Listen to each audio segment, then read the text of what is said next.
Hey everybody, welcome to Teal Tinted Glasses, the next episode of the podcast. The San Jose Barracuda lost their third straight game tonight, and we're going to tell you why it doesn't matter.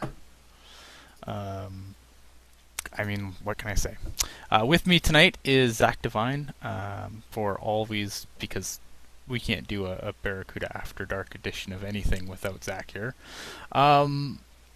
What are your thoughts on the game? And obviously disappointing outcome for the Barracuda, but I'm not really too concerned about these last three games. How concerned are you? I would say slightly.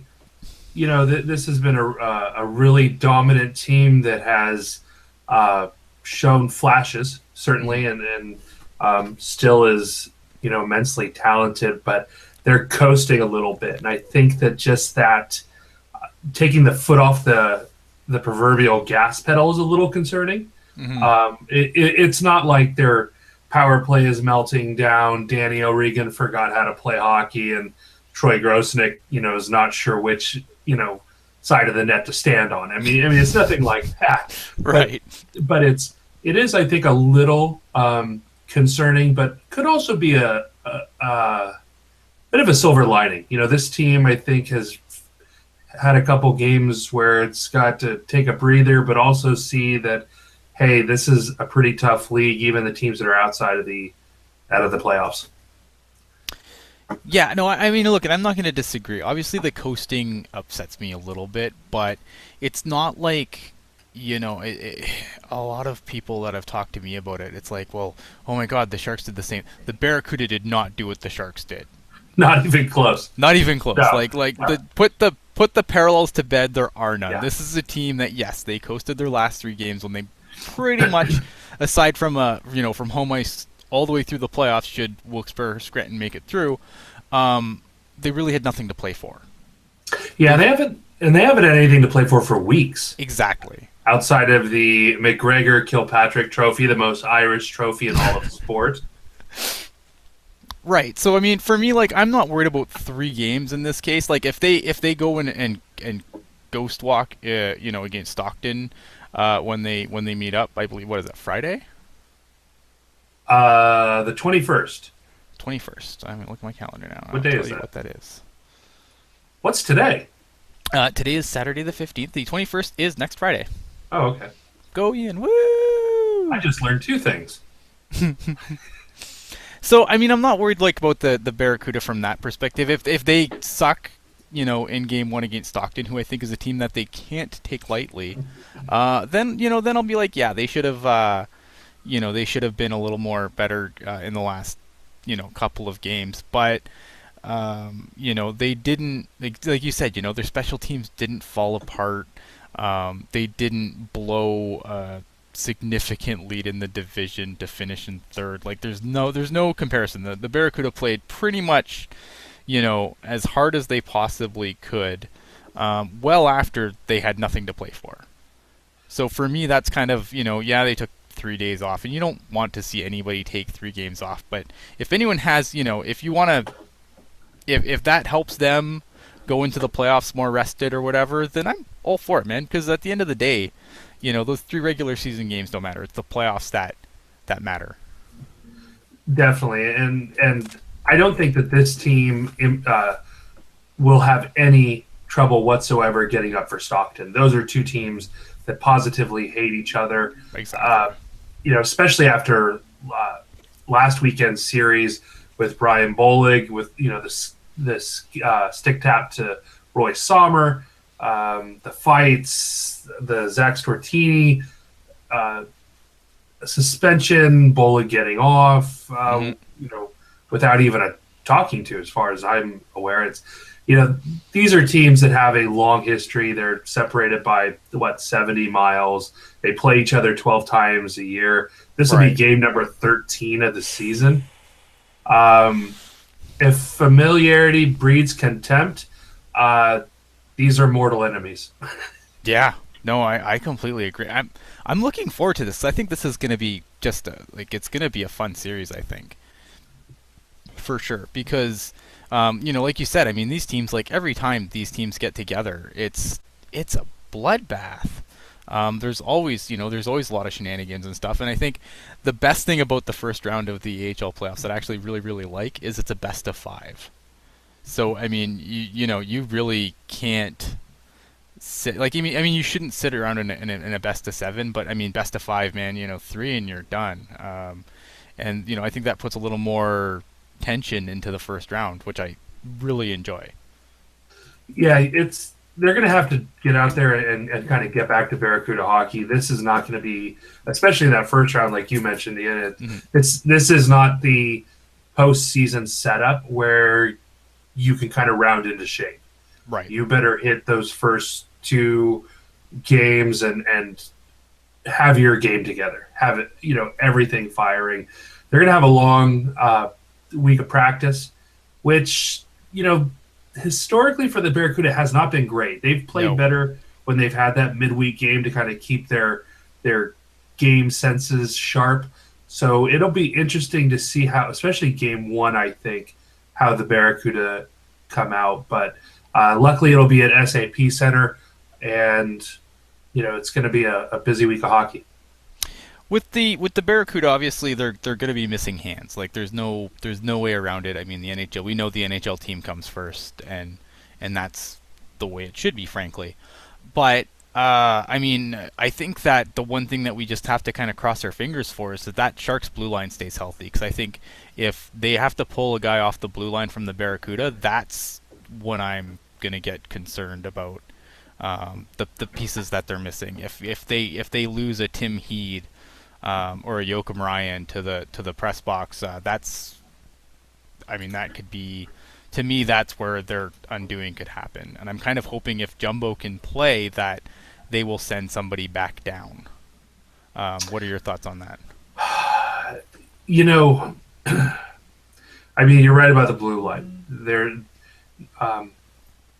I don't think any NHL team can really afford to lose any top defender in the playoffs. Right. And especially I think with the Sharks, because Peter DeBoer has been so staunchly married to his pairings. Right. Each guy has a guy they play with, and that's that. So as soon as you lose somebody, let's say Mark Edward Vlasic goes down with injury, right? Well, that's end the series. Just end it. Let's say Brendan Dillon goes down. Let's go Brendan Dillon, David Schlemko here. Let's not go crazy. No, I don't want to scare you too much, Ian. Let's say Brendan Dillon gets injured. That brings DeMello into the lineup. Right. And that would likely bring, I would say, Tim Heed up to sit in the box. Right. Which is my guess, too. Right. So what that does is it completely negates Tim Heed from anything. And it's not like the Sharks are going to go to Tim Heed if they need some skill, if they need, some infusion to skate with alongside, Brent Burns, and they give Paul Martin the night off. That's not going to happen. No. We saw it last season with Dylan DeMello on the sidelines while Roman Polak got pyloned, for 6 games in the Stanley Cup final.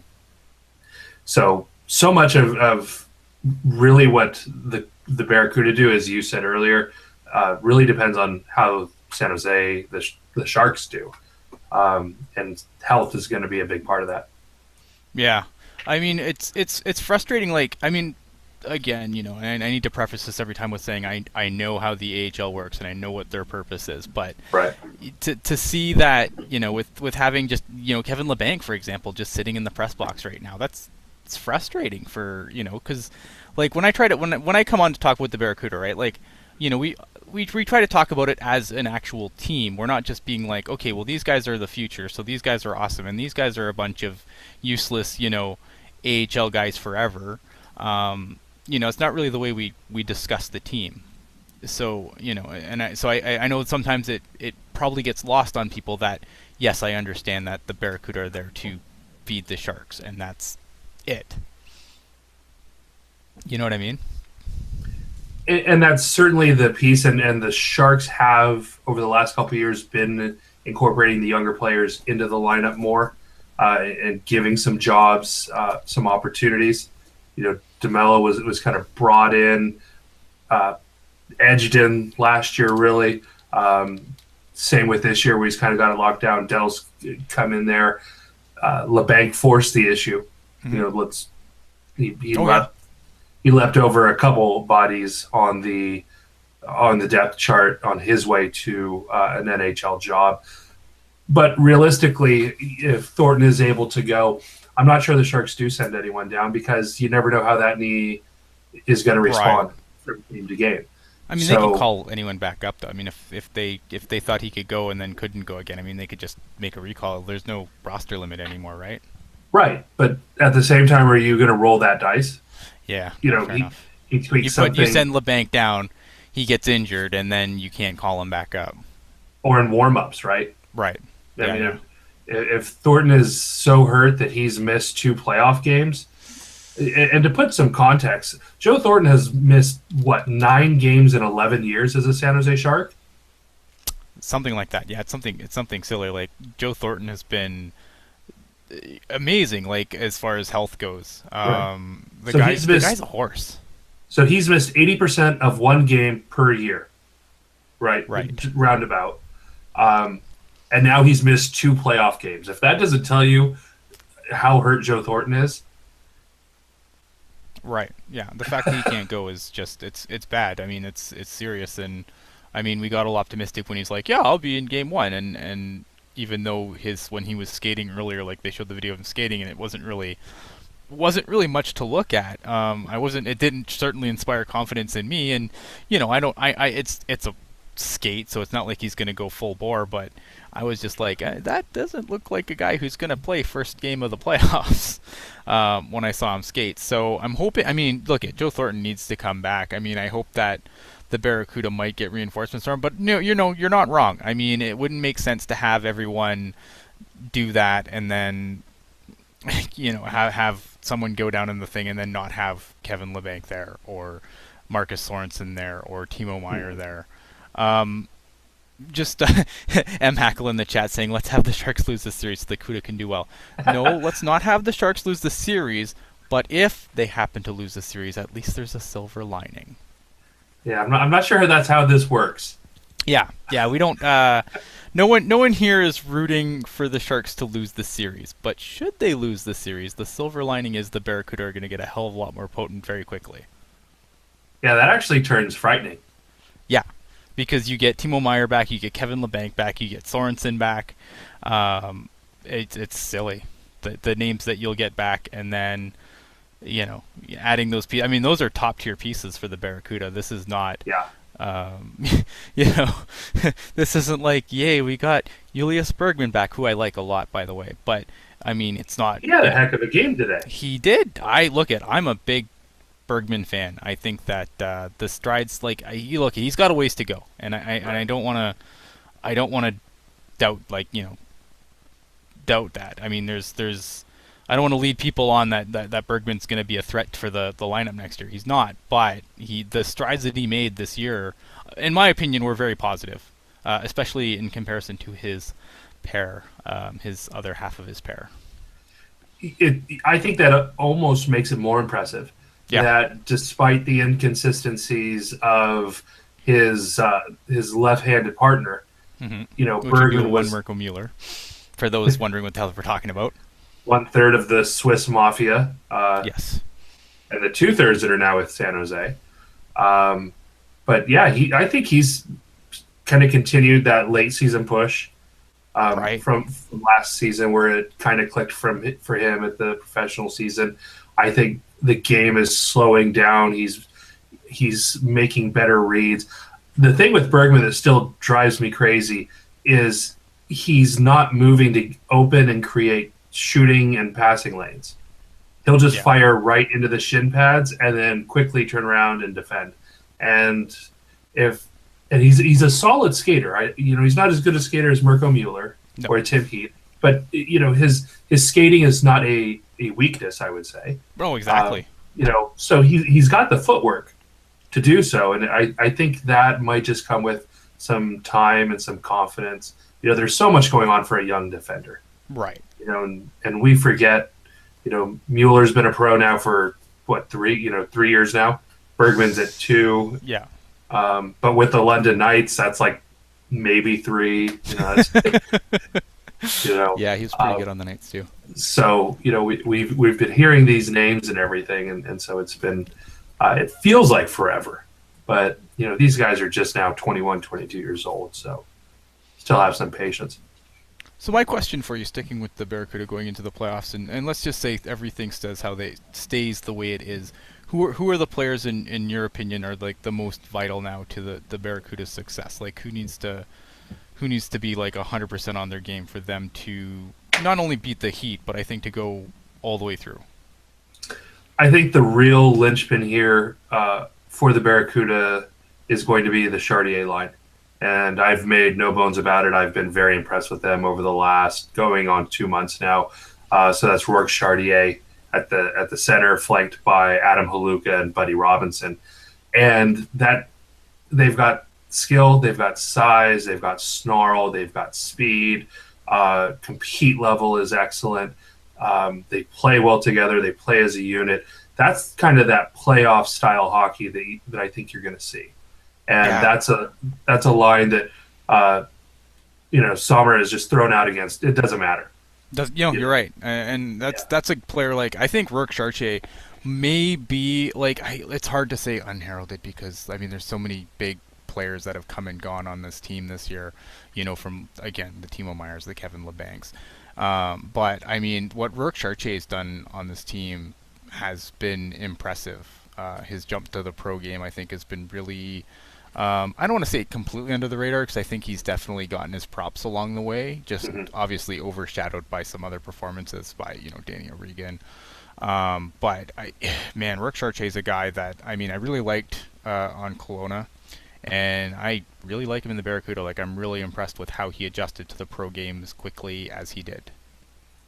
Yeah, it's a little strange to see such a good defensive center come out of the Kelowna defensive factory out there. But it's, I think he's been a player that really put it together. He definitely, as a 20-year-old, belonged on the roster, back in October. But with what he's been able to grow into, with a trusted kind of, to make a Sharks analogy, kind of a Logan Couture type role, where he's that defensive center that just doesn't matter, you're going out on the ice for your 20 minutes, whoever you're up against, give them hell because we have faith in you. Yeah.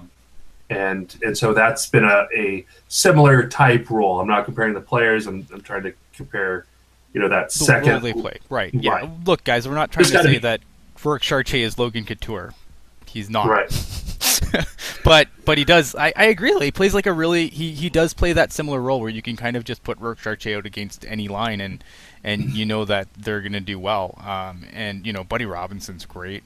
I got a question on Twitter about Buddy Robinson. Look, again, when we talk about the team, we talk about, who's playing well on the team. I'm not saying this guy is great because he has NHL upside. I don't know what NHL upside Buddy Robinson has at this point, but he's been really damn good on the Barracuda. Right. So I think when I say, when I say on Twitter, a guy's great, it just means that he's great in the context of being on the Barracuda. If I think that there's more to it, I will probably add, this guy's great and he's going to have a good future in the NHL, like when I talk about Joakim Ryan, the most complete defenseman in the system. The guy has a future in the system. He's going to be an NHLer at some point. Buddy Robinson, not sure, but man, he's been damn good for the Barracuda this year.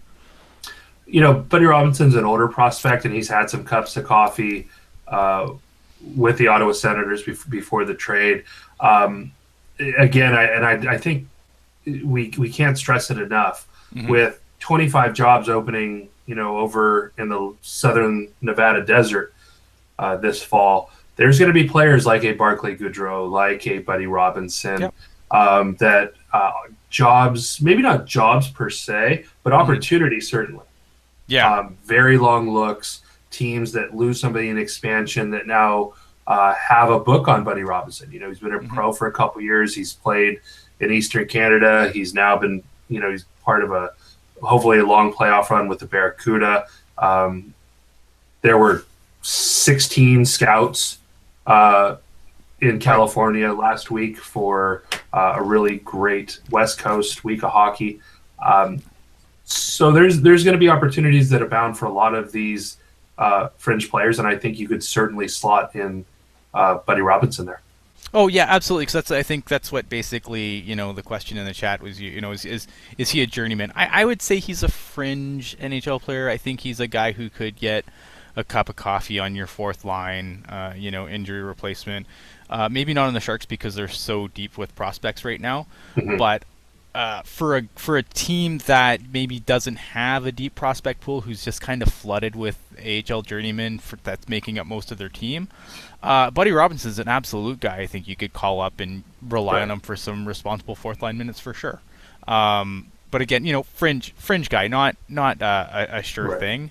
Does Stortini have NHL upside? No, Stortini started in the NHL. Stortini has a ton of NHL games under his belt. The problem is that he went the way with he's stuck in the AHL with the rest of the one-dimensional enforcers.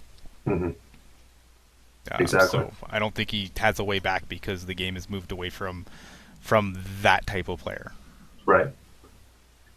Let's see if there's any other cool questions in the chat before we move on. No, it looks we're good. Anyway, thanks for watching. Obviously, I know it's busy time with the playoffs being here. I'm sure there's playoff games that I'm sure some people are watching the Ducks and the Flames. I know I was watching that playoff, the overtime with the Leafs and the Capitals. So, how did you feel about Rod and DeSimone tonight? I like DeSimone. He really seems to stand out to me on the ice, and I'm looking forward to seeing more of DeSimone next season. Yeah, Rode actually got his first AHL point on DeSimone's first AHL or professional goal / point. So it was nice to see those two connect there.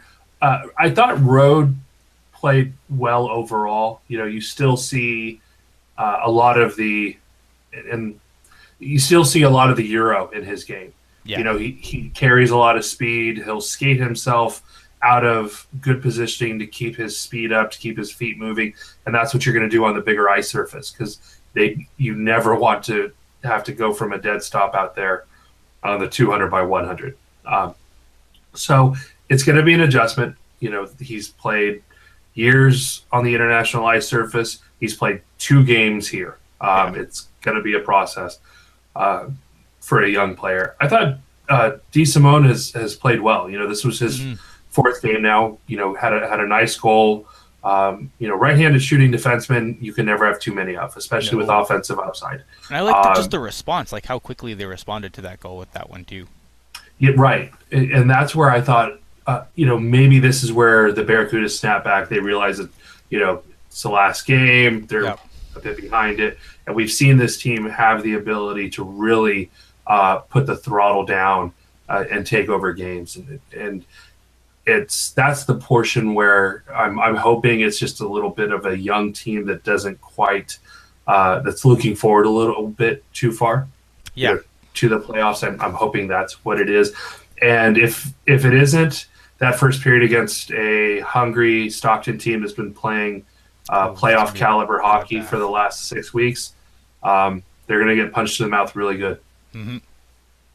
So one way or another, they're going to find out about it. Yeah, no, I think that's true too. 'Cause, you got a lot of guys playing, that are going to be going and playing their first professional playoff games. They a lot of these guys are no strangers. Rourke Chartier played in the Memorial Cup final. But there's but I think that so did Haluka.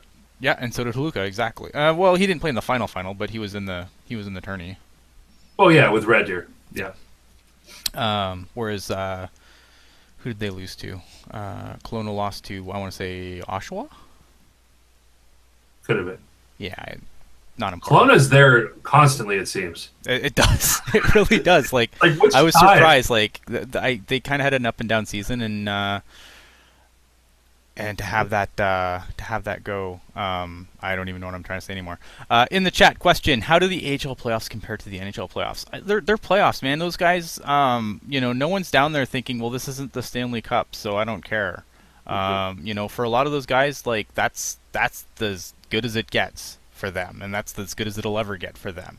Is the Calder Cup playoffs. So, that's for some guys, that's their Stanley Cup, and for others, I mean, look, you don't get to this level. You do not get to the pro level of the game by not wanting to win, by not, these guys, they play to win.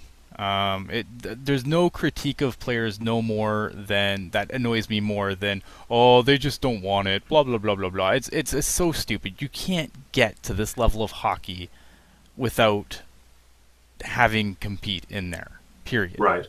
Like it's the most stupid criticism that you'll ever come up with, and occasionally I know I slip and I say stupid things out of anger because I'm a fan, I'm a fan too, but it's such a stupid criticism. So from what I've seen of the Calder Cup, man, it's playoffs, man. Any playoffs are good. I don't think there's bad playoff hockey in any league.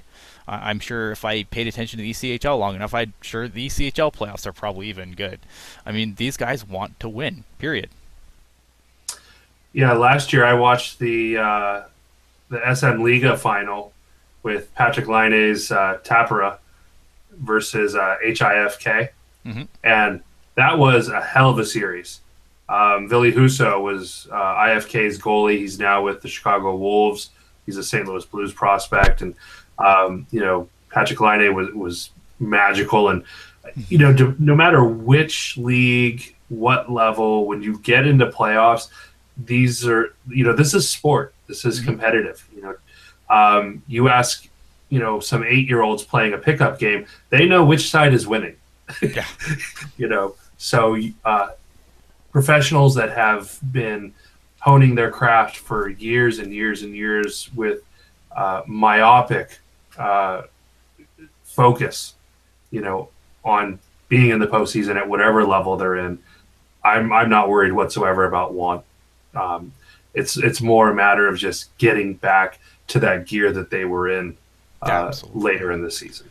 Another question from the chat, and one that I was going to ask: who do you see? We've seen a lot of names come in, a lot of fresh faces come in. Do you think that? Who do you see having the best chance to be, a regular playoff player who sits, who might find themselves, as more of a black ace role for the Barracuda, and who, of the new faces is going to draw in, and who might they bump out? I think DeSimone has the best chance to play a regular role, more so because Sommer all year has been completely comfortable going with 7 defensemen. Right. He's probably done that, I would say, at least half of the games. I don't have any, haven't been keeping track, but it's been noticeable. Depending on what he needs to do, sometimes he needs to get some extra time for a forward. Sometimes he wants to get some rest for Ryan and Heed for once. Other times it's just keeping a defender fresh. I could see DeSimone being that power play specialist. I would much rather see DeSimone on the second unit than, say, a Mirko Mueller. For sure. So I that would be a strategical deployment, I think, of DeSimone. Macaulay has really impressed. For a player where you look at his numbers, with the Cougars, and that was kind of a head scratching signing for me. When it little bit, but the more I've watched him, he's got good feet. Right. He's smart. He's still learning a new system, but the pieces are there. You can see that he knows his role. He knows what he's supposed to do. He's got a fair amount of skill. Checks a lot of boxes. So yeah, I think he might kind of get in there. I would probably play him over, say, probably a John Martin, who I think has really struggled at times this year. Alex Shaneborn can be a player that you deploy when against the Heat, because he's a big, heavy, mean kid. He's built like an absolute tank. he is, yeah. So I think Macaulay could be in there in that mix. depending again on who you're playing, what your deployment is, if you have last change, Right. if you can help shelter that fourth line and turn them into an energy line at home, great. Um, Do you think Shane Bourne has a better chance to be in the lineup more regular than like a Stortini or a Gallant, or do you think that those guys are probably gonna still try and being? I think those guys will probably still, they know how to handle themselves. Really, Alex Gallant is one of the last true enforcers left Yes. in the minor league guys. There's a number of NHLers like a Paul Bissonnette, a Zach Stortini, Brendan Bollig, guys that have edged out of the NHL in that role, but they can still play hockey. And at the AHL level, they are complete power forward types. Right. Where they're gonna, Brendan Bollig, he had double-digit goals this year, for the Heat. Yeah. No, absolutely. Alex Gallant is a certified, bona fide, one-dimensional face puncher. That's what he does, and he does it pretty well considering his size. Yeah. So but then the Heat, they've got a Jamie Devane. They've got some certified face punchers on their side. So I think it'll really depend, and I think there's going to be a bit of a chess match with the lineups. I'm so jacked for this. Like, I can't wait. Like, I'm so excited for Barracuda playoff hockey. I definitely like when we drew the Oilers, and I just like just more dread than anything. And now this, I'm just like, let's go, let's get this going. I'm hoping that people show up too. That'd be nice. So, Lady Dragonborn asks, how is Bumblebee, which is the name she gave Clark Saunders, due to his pad assortment. Yeah, he was backing up Grosnick again tonight. They've been sharing that backup role. I've not been wildly impressed with Saunders. I think that would be fair. His rebound control has been suspect in both games. He's battling. He's kind of a battle goaltender. I see him a bit like an old school Alex Stalock style, fighting for every save. But the flip side of it is, Armalis with that save percentage really, right. He's more than likely going back to Europe. So you need to figure it out. Mm-hmm. Grosnick won't be in San Jose next year. He's not going to jump over Dell or steal Jones's job. So he's going to go on where he might have opportunity. Armalis goes back to Europe. I would imagine Saunders moves on from his tryout, and we'll have two new goalies to discuss. And Gehagen, I don't know. I talked to him after a game down in the tunnel, and it was the same game that was it Saunders' first start? I believe so. Yeah. And afterwards, he was hanging out with Troy Grosnick, who had the night off. He wasn't even backing up. So I'm not sure, and I've had a hard time getting to practice lately.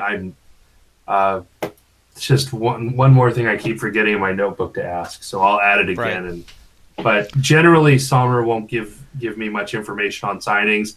He'll refer me to the front office, who will refer me to a cone of silence. Right. But we'll try again. Joe Will's the guy that runs the Barracuda, right? He's the Barracuda GM. He's a Barracuda GM, but obviously, he's lockstep with Doug Wilson. Right. Joe Will's he's also the assistant GM of the Sharks. Right, and right. Joe Will's been with the organization, 20 some odd years now. Yeah, something crazy like that. Yeah, so he's had a very long tenure as a Sharks front office. Did Christine asking if the Flames called up many key pieces from the Heat? That's a fantastic question, because that's one series I haven't really been paying attention to so far. Off the top of your head, any regulars from the Heat that are currently living in Calgary. Rasmus Anderson is he's a teammate of Kevin LeBanc at the Barrie Colts. Last season, he was called up for a couple weeks, and he was in the press box every single night except for one. And as soon as he got his NHL debut, they sent him back to Stockton. Right. So with that, with him back, there's certainly none that jump to mind. Yeah, no, and that's the other thing too, because I don't think there's really anyone up there. Like, if the Flames, like right now, I'm not sure what the score is. Last I looked, it was tied. I think that's one benefit to the Barracuda too, is that if the Flames get bounced early, I don't really think that there's super reinforcements coming. No. The flip side of that is they have some eligibles. Yeah. Matt Tkachuk could certainly come down. He could. That's true. And so that would be a very, very scary player to face at this level, because he's. Oh yeah, he would dominate. He's scary. And he's yeah. I mean, if in a series that already is going to have plenty of blood and guts, adding Matt Tkachuk, I would just bring an extra ambulance to every game. Probably. Just in case. It's a bit of a scary one. Let's see. I'm looking at their rosters super quick. No. I didn't think about Tkachuk. Yeah, he'd absolutely be able to come down. Yeah. So they could send Tkachuk. They've got Elliott, Lazar, maybe. I feel like Lazar has too many games. Yeah, he might. John Gillies, actually. Calgary Flames have him scratched. So that's kind of a 6 in one hand, half dozen in the other. John Gillies is probably going to get a look at the backup position next year. He's got a very good pedigree. Tonight's starter for the Condors, Nick Ellis, and John Gillies were teammates. It's funny. I'd like to go back to like the I'm gonna have to go back check the waiver wire for the trade deadline to see if they did the paper transaction for Tkachuk or not. Oh, that's a good question too. Right, because if they didn't do the paper transaction, he's not eligible. I have to go back and look. So stay tuned. I will answer that at a future thing. I'm probably gonna, we're both gonna write stuff about this. Let's be honest. we're friends here, but in print we're mortal enemies. Yeah. As we link each other's tweets in our articles. Well, there's plenty of room for there's always room for opinion. Absolutely. But kind of the storyline goes in kind of one direction. It really does. Somebody can't come out with a story about how terrible Joachim Ryan is. You might have a different take. You might think different things are different strengths, or different NHL upside. We've disagreed on players. Yeah, no, definitely, absolutely. But it's not all going to set and be like Danny O'Regan, future Southern Pacific Hockey League bust. Right. There's only so far you can move away from that. Yeah, no doubt. Thank you. Score update 2-2. Curtis Lazar, again, there's another guy who I don't know. He might be. I don't know. I don't know what they did. Again, it's the eligibility plus. Because waivers are still a thing. Waivers don't go away, and I have a hard time believing that Curtis Lazar still has any waiver eligibility left. Yeah. Even if a team claimed him, he wouldn't be eligible for the playoffs, but they could still claim him and use him next year. So Chuck McDesney's saying that they did not do a paper transaction on Tkachuk. Now, the dangerous thing there is that just because it isn't reported doesn't mean it didn't happen, but that's positive. So if he does end up being down there, don't be surprised, because a lot of times paper transactions like this don't go. We wouldn't know about the me and Zach kind of force other people's hands into reporting this stuff, because otherwise we're just going to run with it in San Jose, because in previous years, I think this is the first year that paper transactions were actually reported on by I don't want to say real people, Anyone. but by anyone really. Normally it was just something that I would just tweet out myself. um, but this year, like, I was kind of surprised to be kind of beaten to the punch by absolutely everyone, like Pashelka, Kurz. Damn them. Well, it's one of those things where you've got young players People care about. that people care about, and that can come in and start kicking people out of roster spots. Hmm. For a lot of fans, and to the great folks watching us now, you folks know just about everything at every level of the organization. You're interested in the prospects, you're interested in the AHL. Yeah, A lot of you guys fans, are the hardcores, man. right? Don't let anyone tell you different. You guys are the hardcore. The fact that you guys will come here and listen to us to shoot the breeze about the AHL team, I mean, you guys are the hardcores, all right? After a loss, and yes, after a loss, no less. And then after not only that, but then after, like, you guys don't only do this like on a night like tonight, but then you were here yesterday and you'll be here tomorrow. And I mean, to put that much time into listening to a bunch of schmoes like us talking hockey, I mean, that's hardcore. and there's always more for the hardcore, and those are the folks that are forcing, the interest that's starting to bubble up. So you're getting Absolutely. a lot of fans who might not even know who's on the Sharks' fourth line now with we'll call them other media outlets reporting on some of these interesting moves. That's going to build interest. It's going to build familiarity with the AHL club.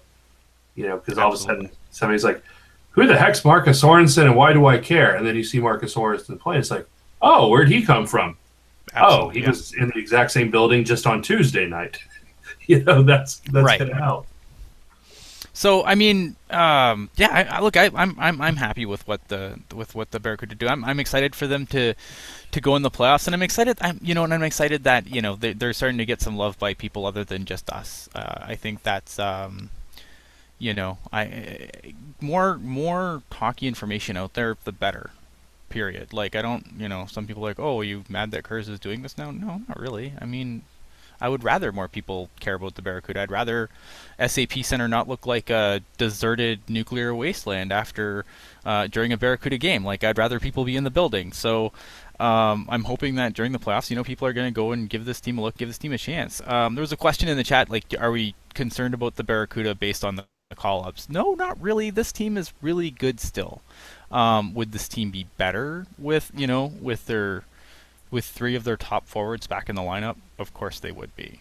But there's still more than enough there. I think, again, it goes back to your guys that maybe don't get the press that a Timo Meyer or a Kevin LeBanc or a Dan O'Regan, who's going to be on the team, or a Marcus Sorensen get. There's the Chartiers, there's the Buddy Robinsons, there's, Barclay Gaudreau. These guys, these guys are still good players, and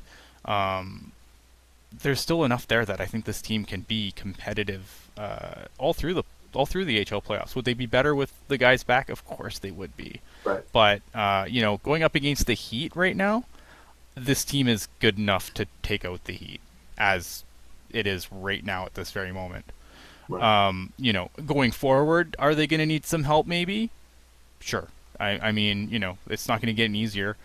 Next round, you probably play the Gulls. Would you agree with that? You think the Gulls take out the Heat, or the Reign? Sorry. I think that somehow the Gulls win in 2. Yeah. So there you have it. That series is going to be a bloodbath. Yeah. Even without Montour and Shea Theodore, the Gulls are. I mean, Kai Kosala is a prospect that I'm really bullish on. Signed out of St. Cloud State. He's going to be giving Sharks fans fits in the very near future. Yep. Still plenty of pieces all up and down that roster, and it's going to be tough. And what scares me is I think the Knights won tonight, but should the Knights go out, then you're probably adding Max Jones to that mix. No. Probably. And if there was ever a player that was built for Randy Carlyle, it was Max Jones. Yeah, and that scares me too. I mean, for me, the Condors, like, they're the team that out of the entire field, they're the team that I think I'm afraid of the most. Maybe the baby Penguins on the other side, but Wait, the Condors? Did I hear Condors that? scare me the most. Like I Condors feel are like, or not the Condors, sorry, the Gulls. the Gulls. Wrong bird. Okay, no, Yeah, I'm wrong bird. crazy. Yeah, and I was like, wait a minute. Wait a minute, the Condors suck, Ian. No, the Gulls, sorry. They're the team that I think scare me the most out of any team in the field. And the fact that we're going to see them very likely second round, unless the Rain can take care of business, which, hey, look, it's playoffs, anything can happen. Except But that except that, okay. Um, San Diego is up 5-3 right now on the Ontario Reign in a preview of the first round matchup, and you can expect more scores like that down in Southern California. yeah. Are any of these games going to be televised? I mean, maybe regionally. I know that the Calder Cup finals, I believe they stream for free.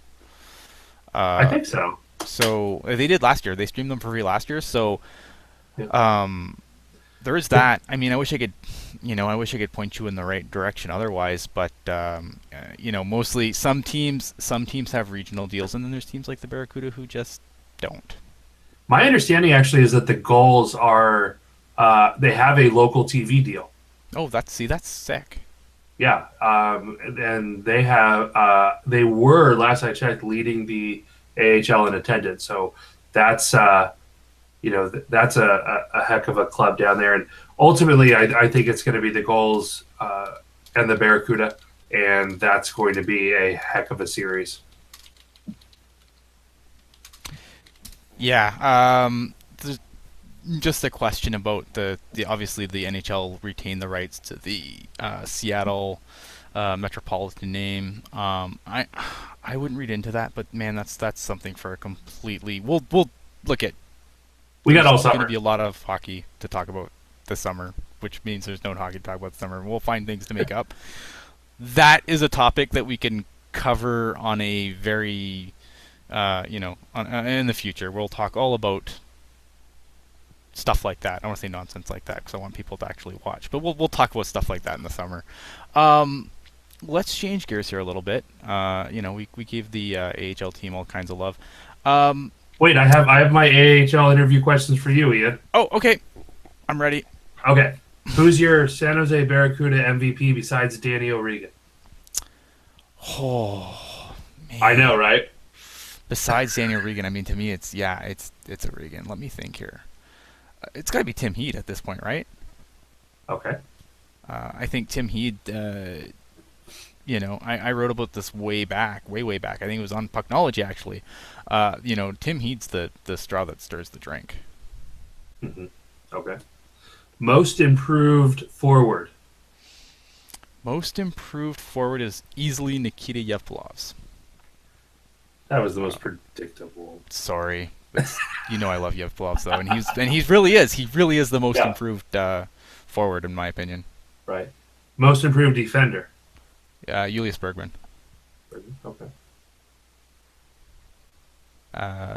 Bergman again. He's not super on his way to the NHL right now, but compared to the way he was playing last year, it's night and day. And then, which Barracuda are you most excited for next year? Which Barracuda am I most excited for next year? So, like a step forward, or more time to develop. However you want to take that slant. I think it's Rourke Chartier because it's going to be his team next year. I think he's going to be the guy that they look to. I think Daniel Regan's a Shark next year. Yeah. So I think Rourke Chartier is going to be the guy that everything's kind of going to go on his shoulders, and I think it's going to be interesting to see how he handles that and if he can take that next step and be the catalyst for this team. I could definitely see that because you look at we were talking about job opportunities, right? And so O'Regan probably gets a very long look at a roster spot. Mm-hmm. Goudreau is, I would put in that fringe NHL spot. So with 25 new jobs, he might be Moving on, I right? would, you know what I would do with Barclay Goodrow is if they move him, like if they can win a Calder Cup, I think you could actually get a pretty decent return if Goodrow has a decent playoff run. Like not super decent, but more better than you could get for him now. I think you could easily flip a player like a Barclay Goodrow at the draft and get maybe a second, third round pick for him. Yeah, I was going to say mid-round picks, so like a 4, 5, 6. Yeah, I think you get a third if with the Calder Cup if he has a decent run though. Yeah, no, and he's led the Barracuda in goals. Right. He's got some NHL experience for scouts to draw some tape on. So yeah, I mean maybe if some team's really bullish on him and feels like he's um, a difference maker on a third line with some skill and snarl, sure. Mm-hmm. Yeah, like Barclay Goodrow's a guy who I've said repeatedly, like this guy's an NHLer on a few other teams right now. Right. But he's been completely dominated, passed over on the Sharks depth chart. I mean, there's no any role that he could fit. There's a guy that can fit it better. Right. I think that if you want to talk, I mean, obviously, look at Timo Meier's obviously got a much higher ceiling, but I feel like you can get just as much at a Timo Meier in the NHL level than you could at Gaudreau for the role that right now, the role that they could both play. I think Timo Meier can do it better. All right. And then who's the player on the Barracuda that the Barracuda will miss the most next year? Troy Grosnick. Great. Look, you know what? I think Grosnick would be the obvious one, but let's go for people that I think are that are just going to move up. And I'm going to say Timo Meier. I think Timo Meier is a full-time NHLer next year. He might not be playing. I think he's going to be in a more bottom six role as he learns his craft. But I think that Timo Meier is going to be, a guy that's going to sit there in the bottom six next year, and he's not going to be available to the Barracuda at all. M. Hackle in the chat says if his skill, and I believe that's referring to O'Regan, is good enough to make his size weakness not as significant, then I'm not worried about O'Regan. Right. I would certainly agree with that. I think Daniel O'Regan is one of those smallish players, but he has the vision and the hockey sense where and we haven't even seen it at all this year. I haven't seen Daniel O'Regan get blown up. No. And I think that's an even bigger issue at the AHL level where you do have some fringe players running around just trying to bang bodies, create havoc, and get in fights. The NHL is obviously a faster game, but I haven't seen anything that would concern me regarding Danny O'Regan's size outside of just pure physical force along the boards. Right. Because at that point, yes, when you're going up against who's a huge centerman these days, like one of those monsters. Everyone.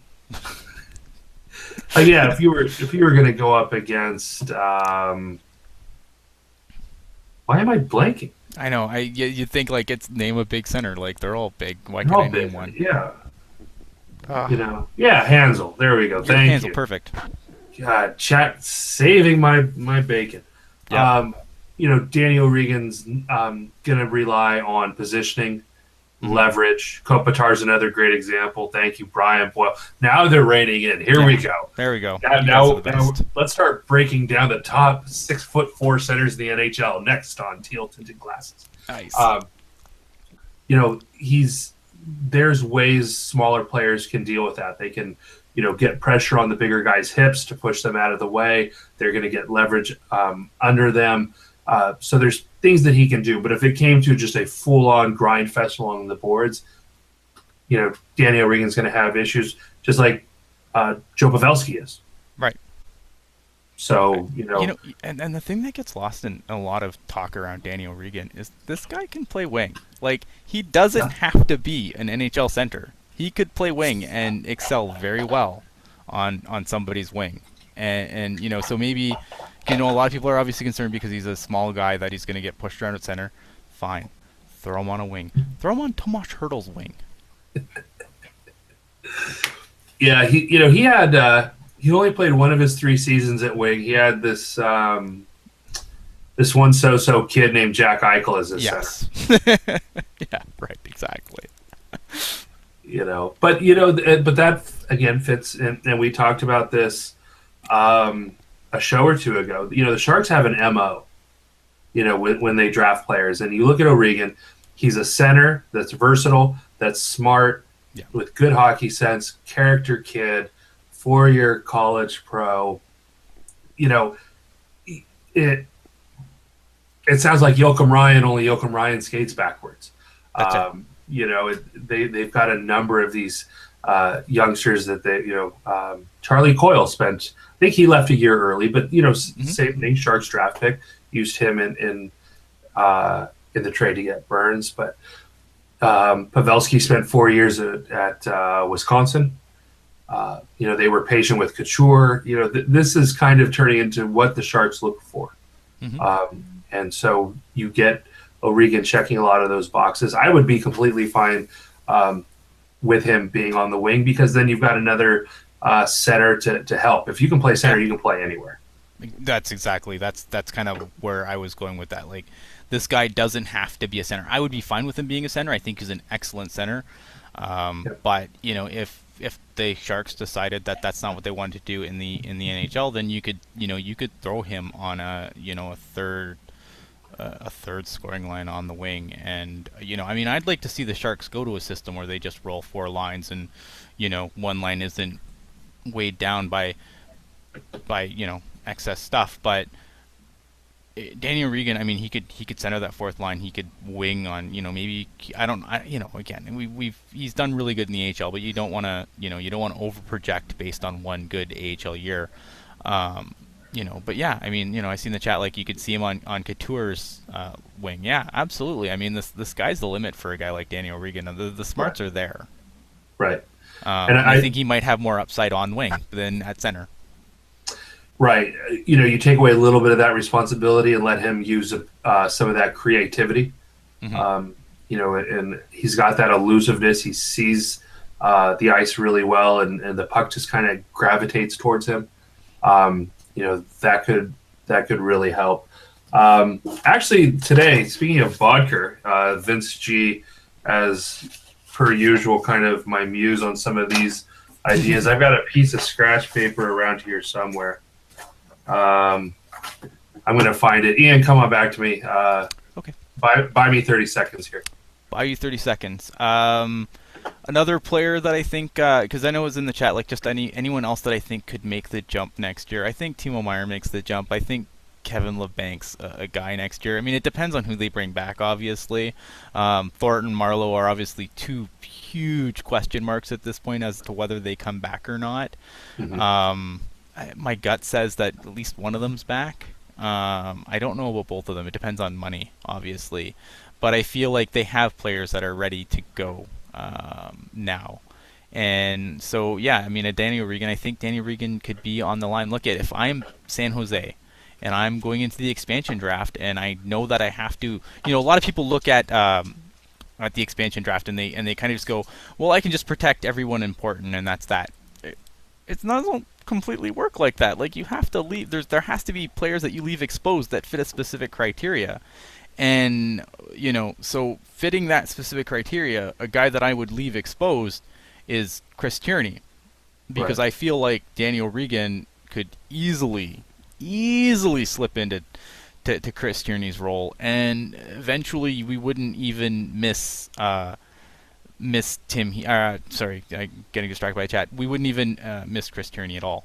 As far as Tim Heed goes, here's the thing with Tim Heed, guys. You need to sign him. He's a UFA, so he can sign anywhere. The Sharks don't own his rights because he would be what is called a Group 6 free agent. He applies for he can he can declare himself a Group 6 unrestricted free agent. Because he has enough pro hockey under his belt and has played a year in the NHL.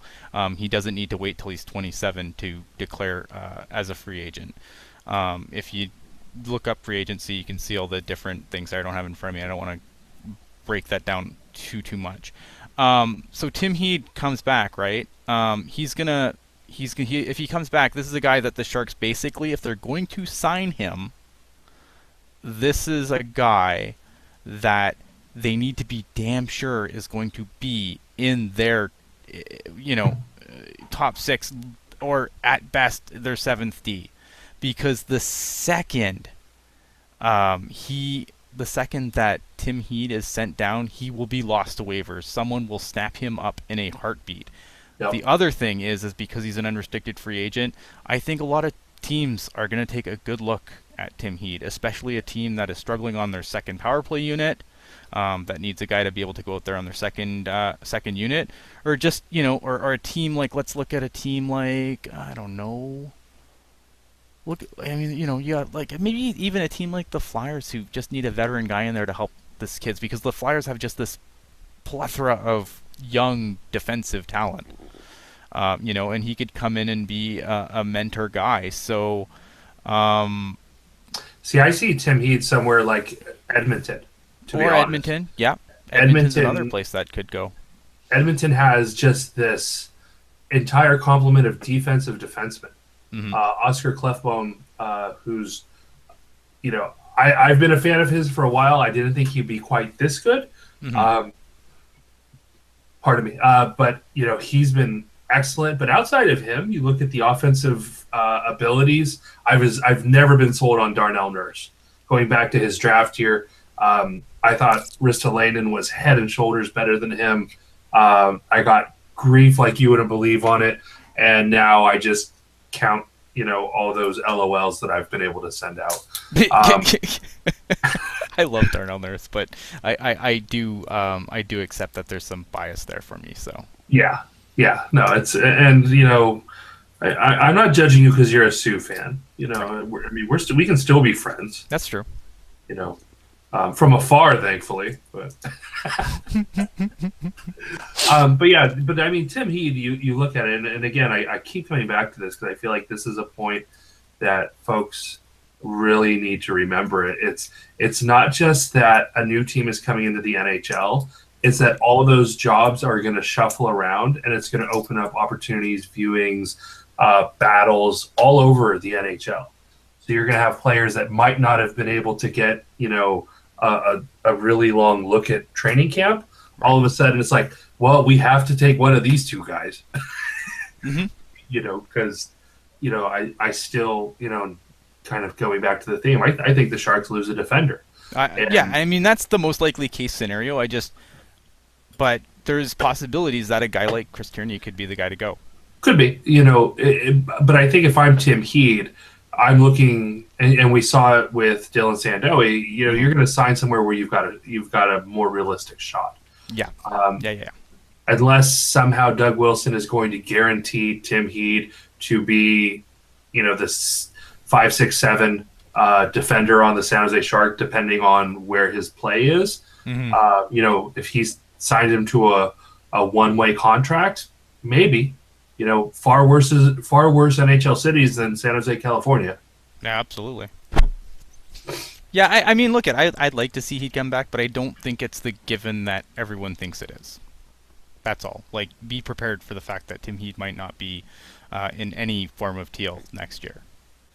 And, and look, he's earned it, man. He had a really good season in the AHL, and I think that he could definitely help a team out. That's, depending on what happens. I mean, maybe something happens in San Jose and he's the guy they go to, but I don't expect the Sharks to bring him back unless they're damn sure. Because if they do, and they don't keep him up at training camp, the second they send him down, he's going to be a waiver claim. Yeah, I don't think he would. Again, right-handed power play quarterback, professionally experienced defender that's already been called up three times, mm-hmm. and gotten into one game, plenty of SHL games where their Euro scouts have a book on him. There's just simply no way. It's going to take a one-way contract for him, or he's going to be somewhere where he's not going to have to leapfrog 6, 7, 8 guys. Right. All right. So let's change gears a little bit here, because I guess NHL playoffs are kind of important. What's your thoughts been on the playoffs so far? Yeah. They've been fine. They've been fine. What about let's go through some series. What the heck are the Sharks playing? Chicago? Are the Sharks playing in the playoffs? Apparently, yeah. They had a couple of games so far. There was a good one and there was a not so good one. Yeah, there was a conference call this morning. DeBoer had some comments after last night's loss. So you can go back, and I tweeted out some quotes there that were interesting. And everyone's freaking out about the power play. A lot of fans are up in arms about it, but DeBoer had a point. It scored in one game and it did it in another. Yeah. If your power play was going to be perfect every time it was sent out there, you would never lose a game. So at the end of the day, they've got the pieces. They've got, he thought that it was just a desperate Edmonton team knowing what a 2-0 hole would have been. Right.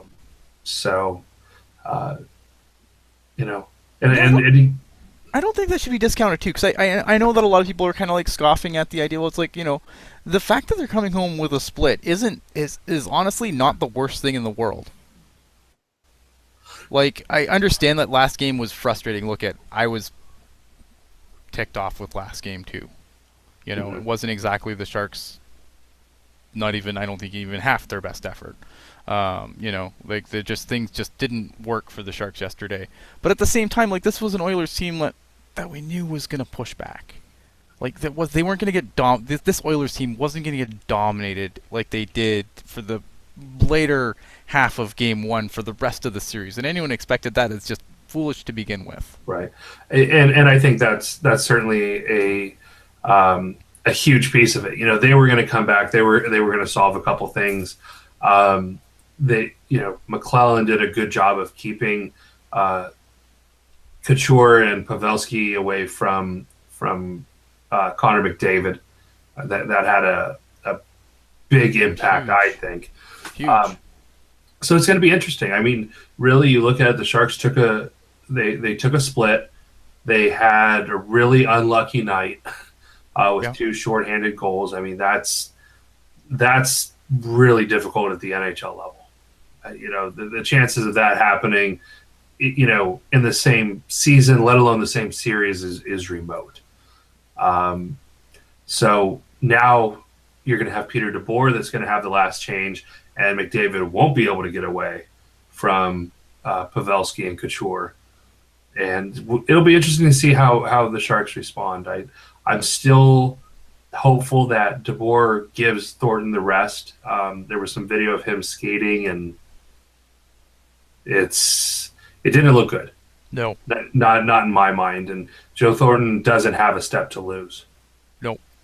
No, and that's the thing too. I get worried about Thornton being pushed back into the lineup too soon, just in a panic move. I think that in Game 1, Timo Meier got so under Lucic's skin, it was great. And the thing with Timo though is he doesn't take the stupid penalties, at least in the NHL. In the AHL, he's taken a ton of stupid penalties. Mm-hmm. But I'm really nervous about Michael Haley drawing back into the lineup in Game 3 because, this is a job that Timo Meier was doing well without the stupid penalties. And love Michael Haley, but Michael Haley can take some really dumb penalties. And that scares me. I'm really not too worried about who's the banger and crasher down there on the fourth line. I think Timo did an okay job. I think Michael Haley can do an okay job. Michael Haley's drawn his share of penalties as well. Yeah, yes, I agree. But he's got that ability. as you say, to take a silly penalty here or there, but he also has the ability to drop the gloves and do something about it. Right. So, as somebody that still thinks fighting does have a place in the NHL within very strict parameters, I would be okay with it. This gets back to what's been our topic. The amount of time spent on Michael Haley is disproportionate to his role. Yep, I agree. If Timo Meyer's 7 minutes is somehow the game breaker with Michael Haley 6.5 minutes, something has gone terribly wrong. Fair. That shouldn't be much of an impact. The part that should be looked at, it's the Pavelski hasn't been much of a factor.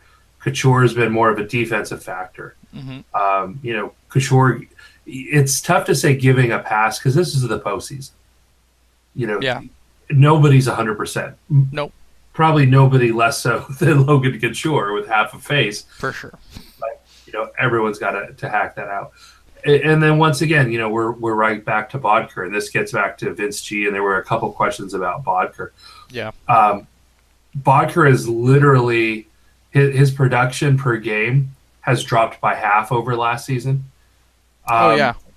He is tied for 16th on the team in points per game with Paul Martin and Dylan DeMello. That's bad. You know who's above him? Michael Haley. Well, not quite that bad. Barclay Goodrow, Danny O'Regan, Kevin LeBanc, and Ryan Carpenter all have better points per game average. That's brutal. That's not even good. Bodker, look at, man, this I don't care how, he has like this couple of good games, and then everyone's all like, oh look, this signing's a disaster, period. This is one of, and look at, I understand the reason that they brought Bodker in and what they thought he could bring to the team, but it just hasn't worked out, and it's probably one of Doug Wilson's worst signings in a while. And this gets to my gripe. Last year in the Stanley Cup Finals, I pretty strongly felt that Dylan DeMello should have inserted into that lineup to try to find something, try to get some skating back there. Roman Polak was being exposed every other shift.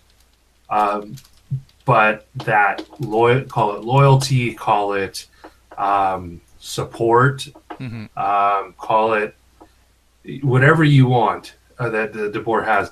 We're seeing it with Bodker. How abysmal his play has been for long stretches this season. He sat one game. He played 81 games this season. Actually, so Christine just asked this question, and I'm going to jump all over this. I know hindsight is 20/20, but were there any red flags with Bodker? Bodker is a red flag. He himself is a red flag. Last year, the Coyotes, and if you can go back and look it up, it was Bodker, if I remember correctly, was like top 3 in the entire NHL in power play time. And that almost never happens for a forward. That's usually like a Brent Burns defender, somebody that doesn't have to skate too much out there on the power play that can conserve energy. Correct. The Coyotes showcased him so hard on the power play. Here's another stat. Last year, 15-16, Bodker had 18 power play points out of his 51, if I remember correctly, had 51 points between Colorado and Arizona. Guess how many power play points he had this year? 0.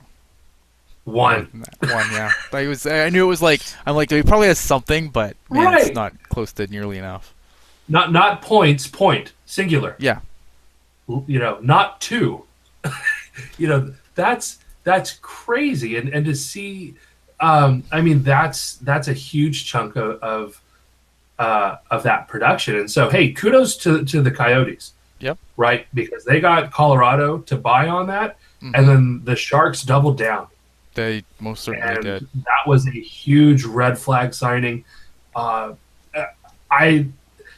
For $4 million, I thought that was a little rich. I thought Bodker in the 2.5 to 3-ish range would have been safe, but with this level of regression in his point production, I mean, it's really tough to argue that he should have a role over I would put Kevin LeBanc in this lineup over I Michael was Bodker. just gonna say that, like at this point, like, and that's the frustrating thing with Peter DeBoer too, because you know that he's not gonna pull a veteran like Bodker out. He's gonna do some peripheral, he'll pull Sorensen out and put LeBanc in, or pull Timo out and put LeBanc in, and keep, trotting Bodker out there in the top power play unit, and Right. it's frustrating to watch, and He's had look 81 at games to get going. If he's not going by now, right. it ain't that ain't going nowhere. And you know what? I mean, I understand, like, it's not just on the coach, but man, Peter DeBoer has really burned up, for at least for me, he's burned up a ton of goodwill that he built up last year. Like, I am not a huge Peter DeBoer guy this year at all. Where last year I probably would have defended him to the end of the earth, and to a lesser extent I would say that about Martin Jones to an extent too, where he's burned up some goodwill that he definitely built up last year. And it's not, I'm not saying that Jones is a bad goalie. It's just that man, some of those goals he's let in this series though, not good. But I see. I go back and forth on this. I don't see Martin Jones as an elite goaltender. Neither do I. So I guess I should be happy that he just is. Like, I know where you're going with this, and maybe that even though I don't see him as an elite goaltender, I still have maybe higher expectations than I should. But it's just, I mean, man, so frustrating this playoff so far. Yeah. His medium danger save percentage has been even below his already below average career average. That's a lot of averaging in the averages. But in this series, none of his goals, I think, have been from a really, nasty area in the ice, and we kind of saw that through the Sharks' rough spell in March. Yep. The flip side of it is Connor McDavid has one of the filthiest releases on earth. Oh, so, for sure. I mean, him letting one loose from the blue line is dangerous. Mm-hmm. So. Oh yeah, I mean, look at Connor McDavid can flat out play, and I know everyone's sick of hearing it, but it's just the truth. The kid's special. Like, I've been watching this kid blow people up since he was 15. Exactly. He's a guy that's just he's insane. Like, it's hard, and that's why I was so happy in the first game when T-Mac was kind of going power for power and he was putting McDavid out against Couture, and I'm just laughing because I'm like, could you pick a more dumb place to put Connor McDavid against? And obviously he corrected that in the second game a little bit more, but I mean, if you can give McDavid a healthy serving of Pickles and Couture, then I like the Sharks' chances, but you get away from that and it's not going to be a fun time. Right.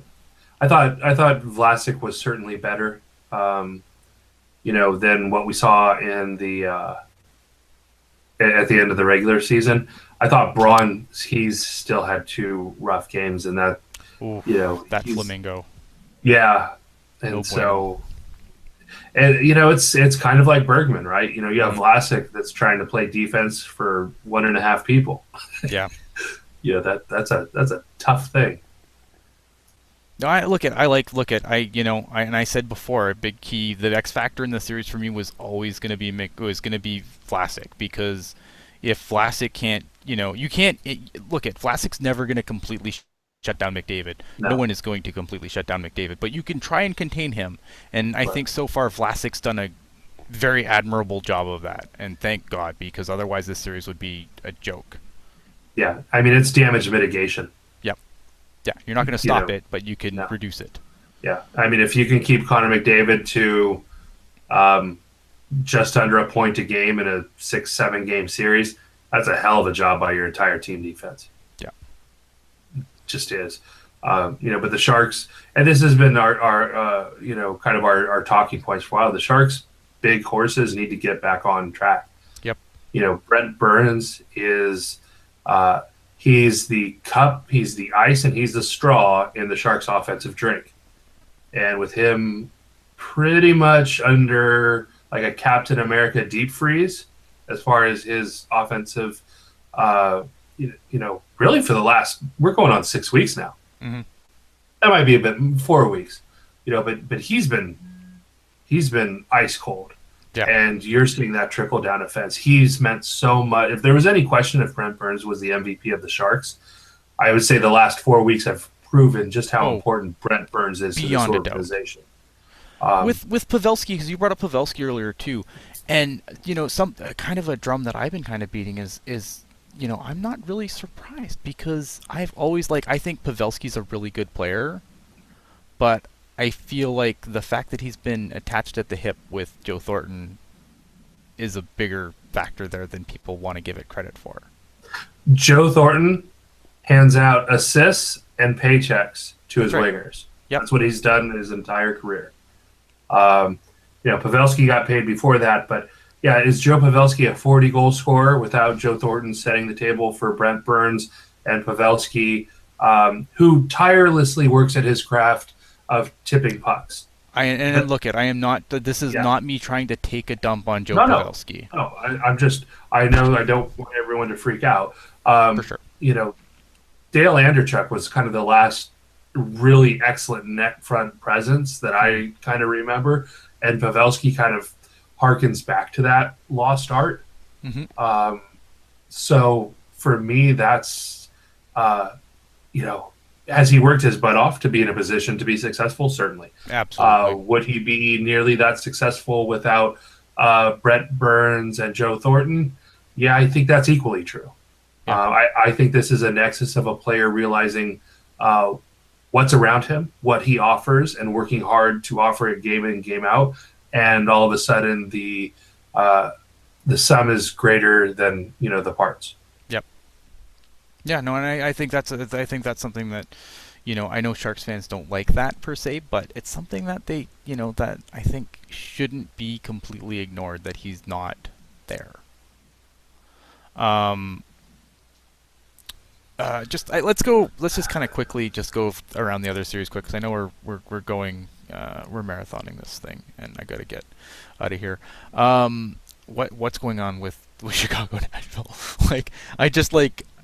I know there was some questions about Darling starting. This isn't on Corey Crawford, man. Corey Crawford's doing everything but score. The fact that the Blackhawks have no goals to start this thing, I can't even wrap my head around it. This is a team that they're going to screw up my perfect last, I think, 3 years of correct Cup predictions before the playoffs start, and I'm really angry at them for it. I mean, I know Dylan Wells just had a goal. He's the latest goalie to score, but I mean, what's Corey Crawford gonna do? Just make a huge glove save, drop it to the ice, go coast to coast, and finally get the Blackhawks on the board, especially on a team that has Patrick Kane, the bread man. They've got Hossa. I mean, you look at who they've got, and there is absolutely no reason Chicago should be blank like this. No, I mean, can they lose games? Sure, they could. They could lose games, but I mean, to get shut out in both games so far, I can't wrap my head around it. I wish I could explain it. I wish I had a reason for it. I mean, I wish I watched more of the series. But man, and then Pekka Rinne, he's been good enough. I don't know. I think he's been the story of it. I mean, he's been kind of resurgent. Yeah.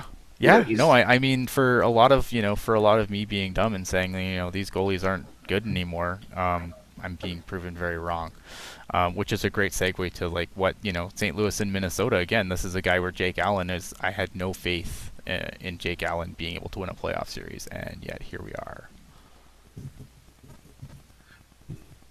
Jake Allen continues to perplex me. I don't know what to even think. It's a voodoo thing. It really is. I mean, I know you always say goalies are voodoo, but this man. See? wouldn't lie to you, Ian. I'd fib to you, but that's different. That's completely different. No, I Totally understand. But I mean, it does. It goes back to what you say about goalies, man. They're voodoo. Like, different. Jake Allen's a guy who, like they left him at home. Right. They left him at home at one point in the season, and now here he is. And look at I think that Minnesota's Minnesota's a good team. I think that they're not as great as their record indicates, but I still thought that they would just plow through the Blues.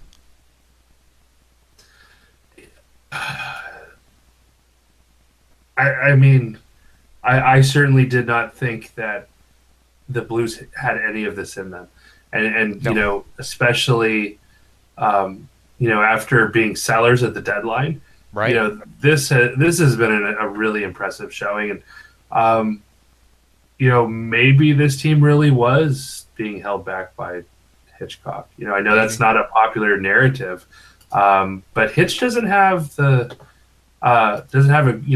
he has a reputation of a coach that is really hard long term. He Right. grades on players. So He's like one of those, like he's like an old school guy, right? Like he's the guy that you bring in, you get quick returns, and then they diminish and diminish and diminish over Right. time.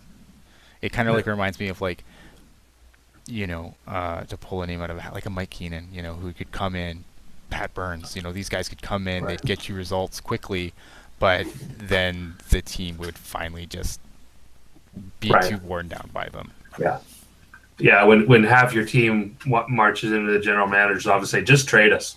Right. that's a tough thing, and old Iron Mike. That was Someday, brutal. can we have a coaches show? Yeah, I guess. Yeah, anything Just- can happen. Just on coaches. I don't know. Could we do an hour and a half on coaches? Maybe. I think we could do an hour and a half on anything. We probably could. It's probably true. I don't know. Have we ever been under an hour and a half? Ever? I don't think so. And could you imagine adding another person to this insanity? Like, we talk enough. We'll get some new voices in here at some point. But man, we talk so much. Especially me. God, I can't stand it. Yeah. So I mean, with Hitchcock, good luck, Dallas. Yeah, that was kind of a strange. Well, it was a strange signing, but then I kind of thought about it more, Mhm. and you look at what that team needs, where it has no defensive identity. Right. It seems just like it's fun and gun. It's a game of shinny out there. Mhm. And so if there's somebody where the owner is familiar with, and you look at obviously the pedigree of Ken Hitchcock and the teams he's constructed, defense is not a concern. No. On a Ken Hitchcock squad. Shouldn't His defensemen might want to club him, but the defensive play, Yeah. is not going to be. be. And some- with young Demon, I mean, that's kind of seems like the perfect guy to bring in for at least 2.5 years. for 2.5 years, and then move on. Were you surprised that Gallant was the guy in Vegas? Yes. Yeah. Who do you think they were going to bring in? I really like Lindy Ruff there. Me too. Yeah, Lindy Ruff was the guy that I thought would probably be a lock for that job. But I don't know if I was surprised by Gallant, but I mean, it makes sense. I think if I would have made a list of guys that would probably go to Vegas that couldn't just kind of pick and choose, or like a Daryl Sutter can pick and choose his job. He's not going to Vegas, And he's not going to an expansion team. That's exactly it. Yeah. But I thought like a guy like Ruff would make a lot of sense there. I thought a guy like not only Ruff, but but I thought Gallant makes sense. He might have been my number 2 for that job. Yeah. It's like Hitchcock, and again, you look at the coaches that would be interested in that kind of effort. Right. I couldn't see a Ken Hitchcock going to an expansion team. No. No. Daryl Sutter coaching an expansion team, I'll bet my farm against his farm any whole day of the week. Do you think Daryl Sutter's done?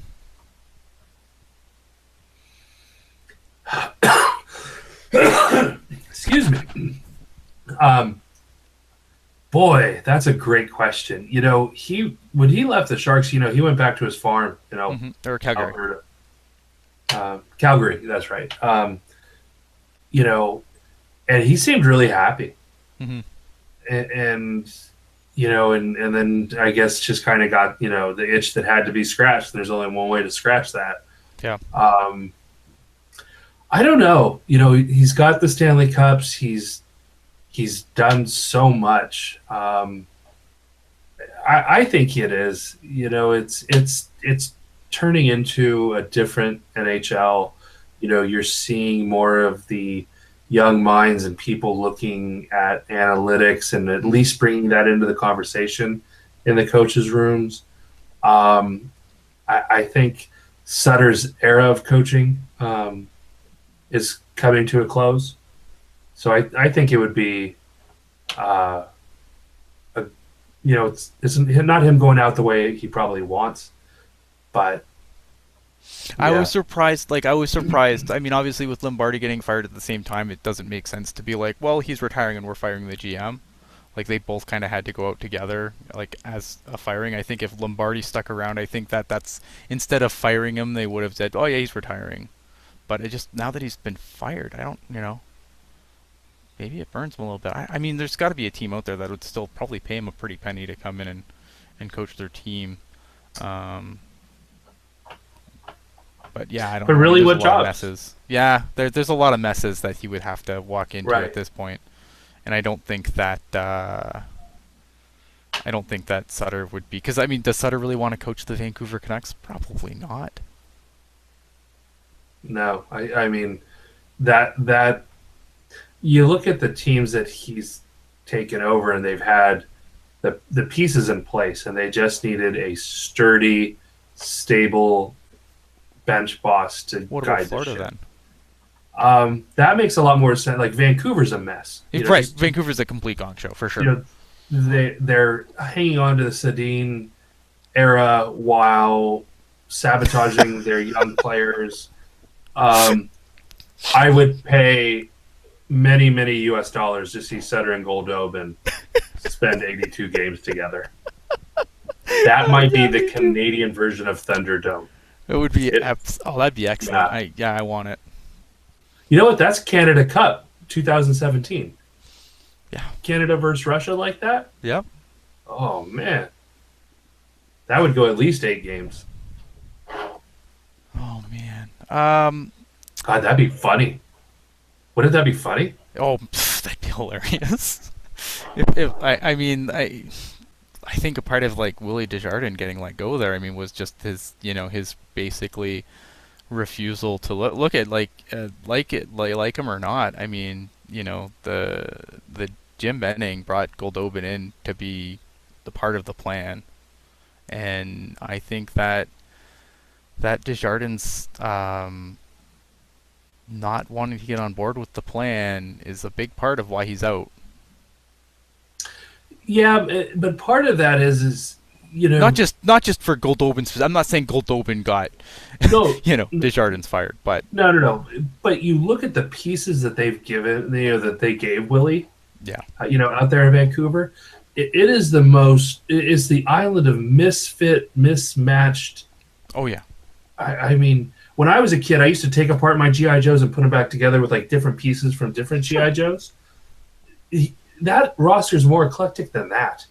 That's true. It has. It's so messed up. It is. It's such a gong show team. Yeah. Let's get back to the playoffs quick. Absolutely no direction whatsoever. No, and it'll be interesting to see what they do this summer. Yeah, I mean, Vancouver is the only team not headed somewhere. They are just in purgatory. Right. Let me just bring up the things here. Sorry. I want to talk about.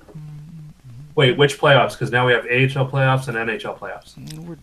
We can talk AHL playoffs later. So you got a couple series where obviously, you got a couple. We've kind of went over the series. Pittsburgh, Columbus. You know what? I want to be surprised, but I'm not because it's Pittsburgh. Yeah. It's Pittsburgh. I want to be surprised. I wanted Columbus to do well, but I mean, I don't think there was a worse team that Columbus could have drew in the first round. I mean, Matt Murray goes down ahead of Game 1, their Stanley Cup winning goaltender, so they put in their other Stanley Cup winning Right. goaltender, Oh, Marc-Andre Fleury. and actually, and the Flower's been actually pretty good yet. I mean, maybe he'll improve